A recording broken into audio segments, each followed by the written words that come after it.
না না, কোনো পার্থক্য নেই। আমার বিয়ে তো শেষ হয়ে যায়নি। ঈদের আমেজও 7 দিন থাকে, আর এটা হচ্ছে আমার এত শখের বিয়ে, জীবনে একবারই করতে পারবো। 3 দিনের আগে আমি শাড়ি গহনা কিচ্ছু করবো না। না না চাচি, এরকম কিছুই না, মজা করতেছে। মজা করছি না তো, আমার এত শখের বিয়ে, আমি এত তাড়াতাড়ি শাড়ি গহনা খুলবো নাকি? আর আপনি আমাকে এত তাড়াতাড়ি পুরান বউ বানিয়ে দিতে যাচ্ছেন, আমি নতুন বউ না। এরকম কিছুই না, আর তুমি একটু আসো তোমার সাথে রুমে। দেখেছেন, আমাকে যে থাকতেই পারে না। আসি, হ্যাঁ, কিছু মনে করবেন না। আমি শাড়ি চেঞ্জ করবো না।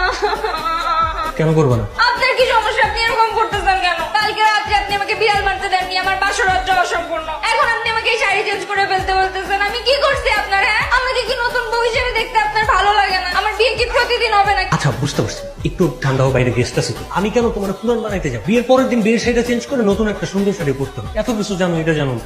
আরে হ্যাঁ, আমি একটা নতুন শাড়ি কিনছি তো বিয়ের পরের দিন সকালে পরার জন্য। আমি কেমনে ভুলে গেলাম? আমি তো সেই শাড়িটার কথাই বলতেছি।